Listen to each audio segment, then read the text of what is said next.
Assalamualaikum warahmatullahi wabarakatuh. Waalaikumsalam warahmatullahi wabarakatuh. Alhamdulillahil awalu bila ibtida' wal akhiru bila intiha. Jami'us sifatil ulia wal izzati wal kibriya. Wassalatu wassalamu ala imami ahli sofai wal wafa. Qutbul anbiya wal awliya. Sayyidina maulana Muhammadin khairid dawa. Likulli saqamin wada' rahmatan wa syifa. Fi sirri wal jila. Wa ala alihi wa sahbihi ma damatil ard wa sama ma ba'du. Al-hadirin ingkang kula banggaken, yang saya banggakan, bertepatan di bulan yang suci ini, yang penuh barokah, yang penuh rahmah, dan di bulan Ramadan ini kita mendapatkan kemuliaan dari Allah Subhanahu wa taala dengan adanya Lailatul Qadar dan nuzulul Quran terutama. Maka dari itu kita telah dididik oleh baginda Nabi Sallallahu Alaihi Wasallam dengan surah yang pertama kali diturunkan, dan sebelum Rasulullah Sallallahu Alaihi Wasallam turun al-ayat atau surah Iqra bismi rabbikal ladzi khalaq, Rasulullah sering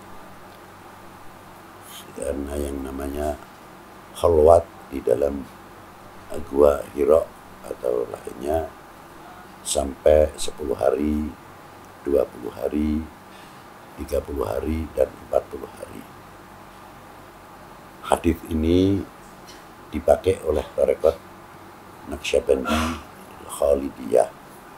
Ada sulukan 10 hari, 20 hari, 30 hari, 40 hari, berdasarkan hadis itu dasarnya. Di sini Rasulullah bukan sekadar khalwat. Beliau di dalam khalwat untuk lebih jauh meningkatkan di dalam ilmu ma'rifahnya, walaupun sudah sempurna. Bagaimana Rasulullah anta budallah ka'annaka tarah, fa in lam takun tarah fa innahu yarab. Rasulullah sudah mengamalkan lebih dahulu fa in lam takun tarah fa innahu yarab. Jadi Rasulullah sudah mumpuni dalam dunia ilmu tauhid, tidak perlu lagi menggunakan ibrah seperti surat atau ayat yang diturunkan kepada Nabi Allah Ibrahim. Bagaimana Nabi Allah Ibrahim melihat matahari, bintang, bulan, apakah itu yang dianggap Tuhan? Apakah Sayyidina Ibrahim karena ada itu, karena Nabi Allah Ibrahim syak dengan adanya Allah Ta'ala? Tidak. Itu sebetulnya ibrah, jawaban melalui Sayyidina Ibrahim untuk ummah pada waktu itu. Di antaranya, nah, Rasulullah tidak sama peranannya.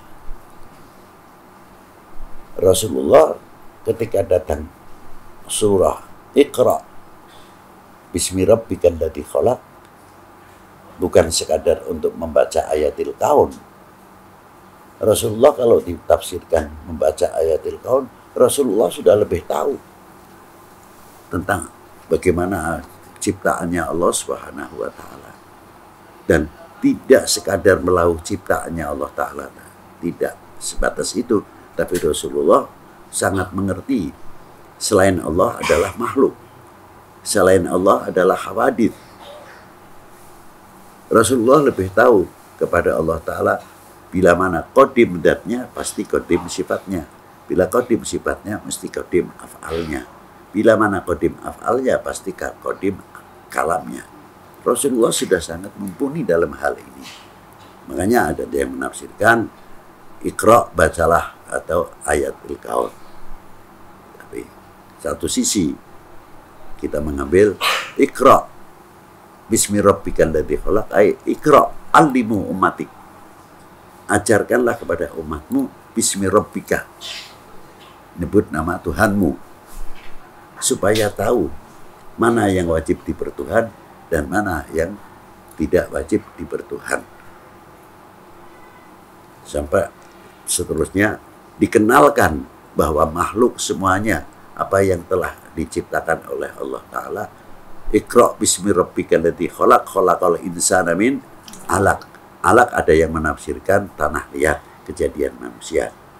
Tapi di sini al-alaq adalah nyantel, nyantolakan, ta'alluq.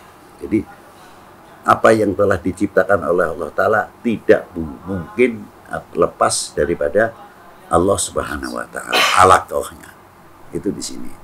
Nah, untuk mengenalkan demikian itu tidak begitu, tidak dianggap gampang, sangat sulit. Bagaimana pada waktu itu masih perkembangan kaum jahiliyah pada waktu itu, dan kita mengenal sifat-sifat pada waktu itu zaman jahiliyah. Disitulah kita akan lebih jauh mengenal Rasulullah, bagaimana perjuangannya bisa memasukkan risalahnya kepada mereka-mereka yang tidak terlepas daripada masalah. Pasti halangan itu pasti ada di antara dedengkot-dedengkot kafir Quraisy pada waktu itu, seperti Abu Jahal dan CS-nya pastinya itu. Maka dari itu pentingnya kita tentang masalah Iqra, bisa menyambung Iqra ini kepada al-ummah. Nah, tinggalan apa yang telah dibawa oleh Rasulullah SAW, diantaranya apa? Sejauh mana kita Iqra memahami apa yang telah diajarkan oleh Rasulullah, diantaranya apa? Al-Quran itu tadi. Kalau kita sudah mengenal Bismi Rabbika, pasti akan mengenal Al-Quran isinya. Karena apa? Al-Quran menjadi pedoman, menjadi pegangan ummah Sayyidina Muhammad Sallallahu Alaihi Wasallam. Al-Quran bukan sekadar dogma, tapi Al-Quran sangat university. Al-Quran sangat universal. Sejauh mana kita memahami di dalam Al-Quran itu, tidak sekadar, maaf kalau kita kan sekadar, bukan kita menyepelekan dalam segi ilmu tauhid saja, tapi ilmu pengetahuan sangat luar biasa apa yang ada di dalam Al-Quran itu sendiri. Sehingga kita karena sebab Al-Quran bisa memahami isinya Al-Quran, ilmu kedokteran, ilmu pertanian, ilmu perdagangan, dan lain sebagainya. Semua terangkum di dalam Al-Quranul Karim. Pasti harapan kita pasti ada. Bagaimana kalau kita ini orang-orang yang hafidul Quran, bukan sekadar hanya di dalam tahafudnya saja, atau di dalam dia hafidnya saja, menjaga hafidahnya saja, tapi mampu tidak? Setiap individu yang hafidul Quran bisa melahirkan intelektual, ilmuwan apa yang ada dalam Al-Quran itu sendiri. Satu contoh, hafidul Quran menjadi dokter. Tidak cukup menjadi dokter, hafidul Quran menjadi dokter spesialis kandungan. Hafidul Quran menjadi dokter spesialis pankreas. Hafidul Quran menjadi dokter spesialis paru-paru. Hafidul Quran ahli ekonomi. Hafidul Quran ahli pertanian. Inilah yang kita harapkan di dalam perkembangan apa yang ada di dalam Al-Quran, terutama untuk umat zaman sekarang ini yang banyak tantangan yang kita hadapi, terutama dalam bidang ekonomi dan dalam bidang pertanian. Karena itu mencakup pertanian, ekonomi, pendidikan, termasuk jajaran pertahanan dan ketahanan nasional. Yang namanya pertahanan ketahanan nasional bukan TNI Polri saja. Kita semuanya ini dalam bidangnya sesuai masing-masing. Termasuk pertahanan ekonomi supaya lebih maju, pertanian supaya lebih maju, dan lain sebagainya. Ada lagi yang ahli hadis, juga beliau ahli pertanian, ahli hadis, ilmuwan, dan sebagainya. Sebetulnya kita ini menunggu hasil daripada Iqra' bismi rabbikal ladzi khalaq, khalaqal insana min 'alaq terutama. Itulah yang pentingnya di dalam nuzulul Quran, bukan sekadar kita hanya menanti di dalam nuzulul Quran, di dalam Ramadan adanya Lailatul Qadar saja. Tapi mampukah kita menerjemahkan? Mampukah kita dengan Al-Quran ini menerjemahkan kepada umat sehingga muncul generasi-generasi atau regenerasi yang akan datang mampu menjawab tantangan umat dan mampu menjawab tantangan bangsa ini khususnya.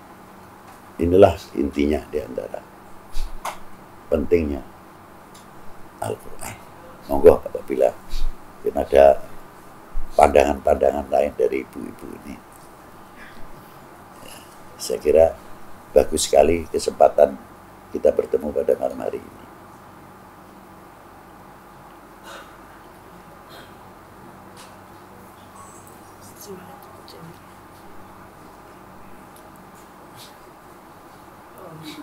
Kaitan dengan enggan kita ya, enggan terus bisa dikatakan hamil Quran walaupun frustasi kelas-kelas lain.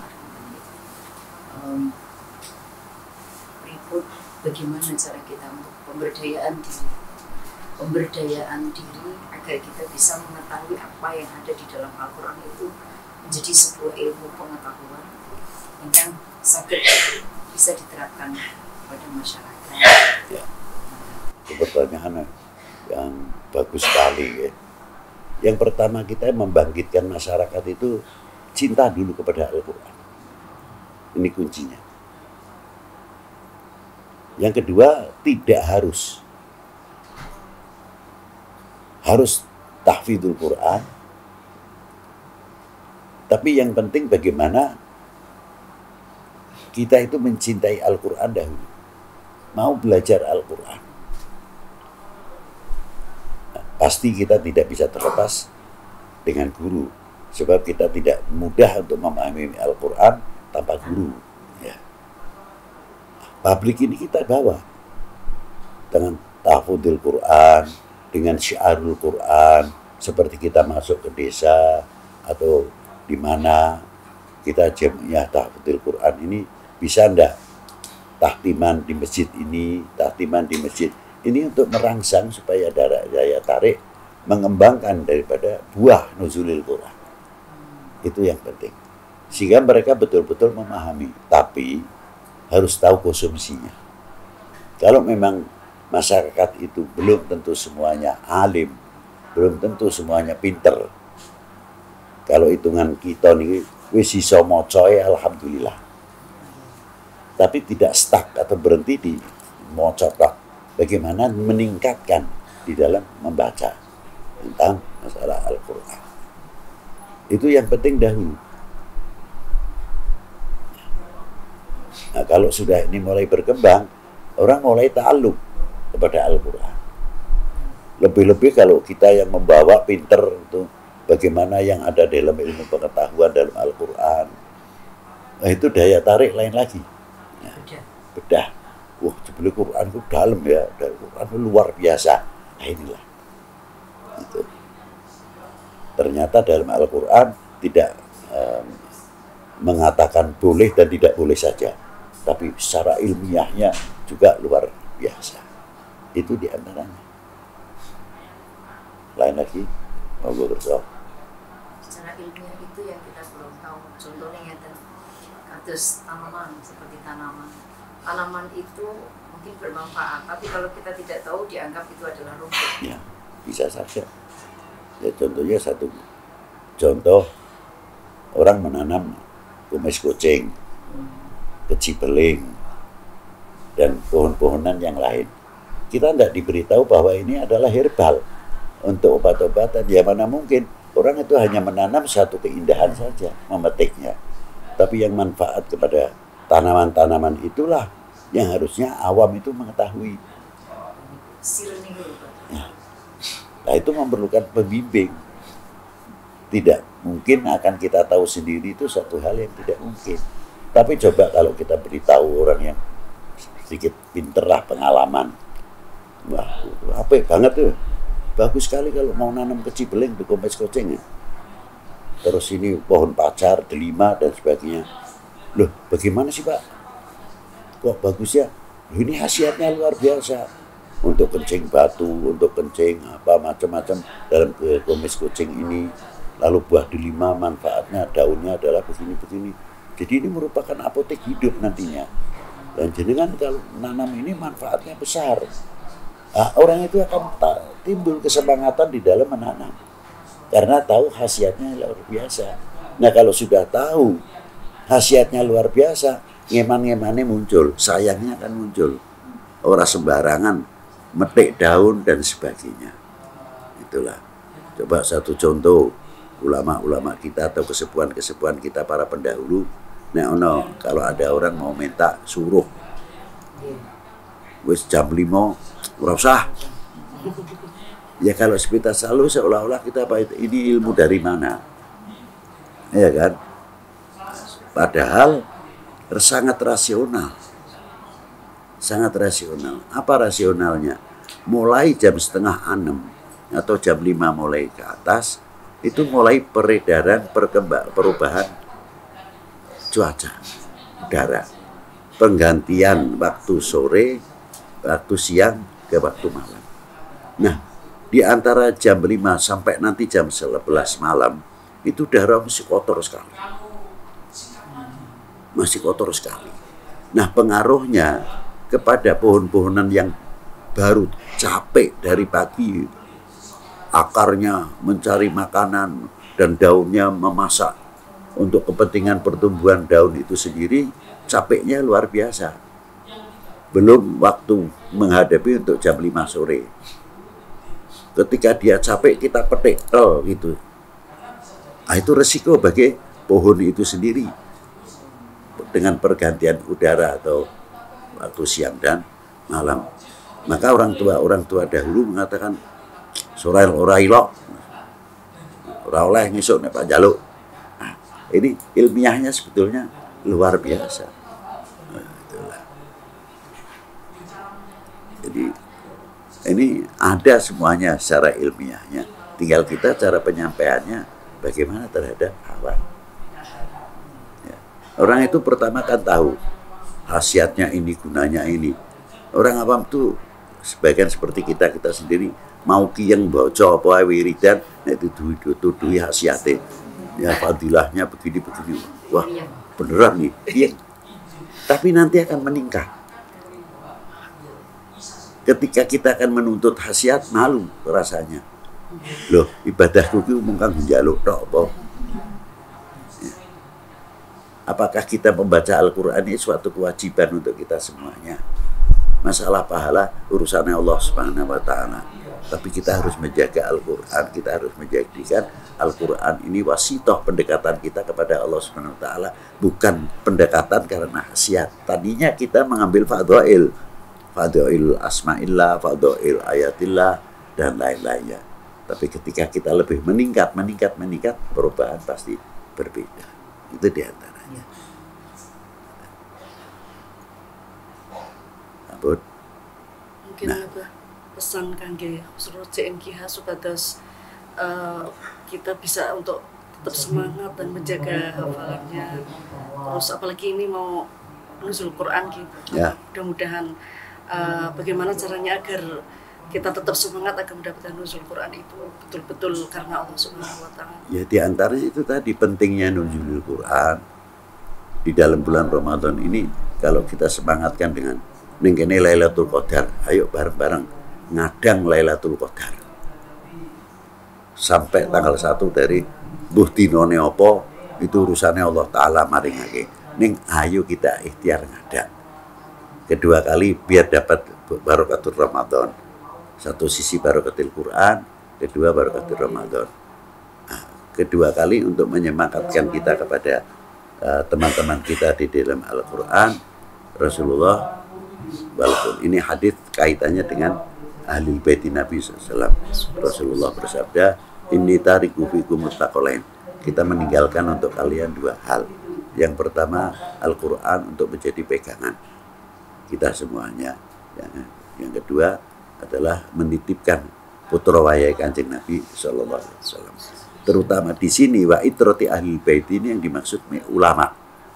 Ulama ahli bait. Ya. Ini diantaranya itu. Nah, sejauh mana bahwa Quran ini harus kita pegang benar-benar. Nah, untuk memasarkan Al-Quran tidak semudah itu. Kalau tidak kita bangkitkan dulu, kenal sama Rasulullah, bagaimana Rasulullah, akhirnya akan mencintai kepada apa yang diwasiatkan, yang ditinggalkan oleh baginda Nabi Sallallahu Alaihi Wasallam. Contoh yang gampang aja lah, kita tidak membandingkan Quran terlalu jauh, terlalu tinggi. Orang yang punya rumah, walau kana gubuk, kalau orang itu tahu iki omah gubuk ini, biyen ini kenangane bapak karo mak, biyen payahe mak bapak nuku omah iki luar biasa.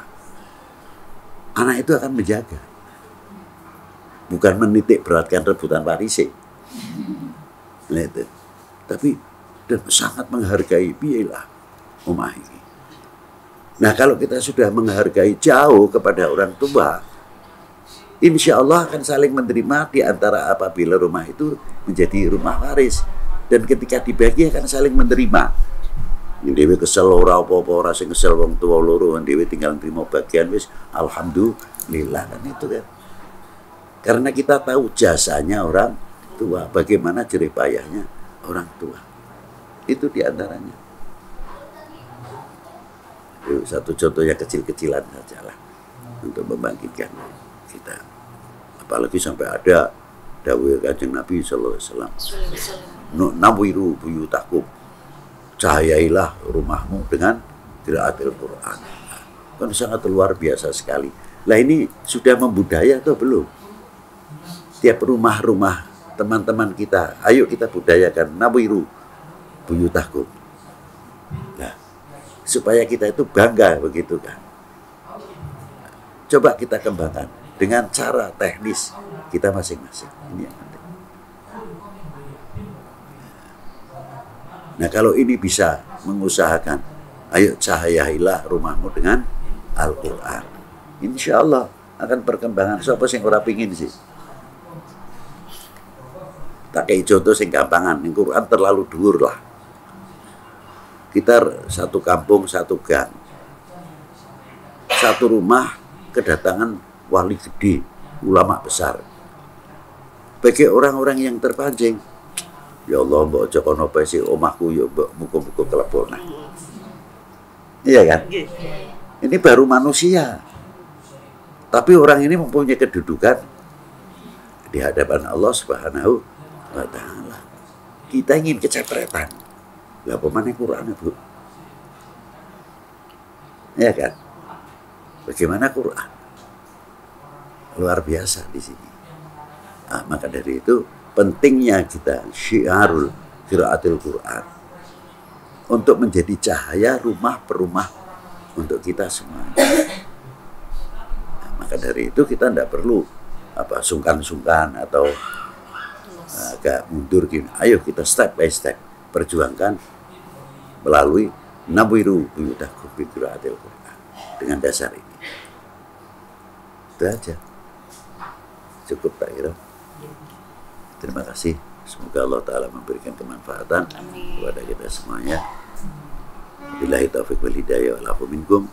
Assalamualaikum warahmatullahi wabarakatuh. Waalaikumsalam warahmatullahi wabarakatuh.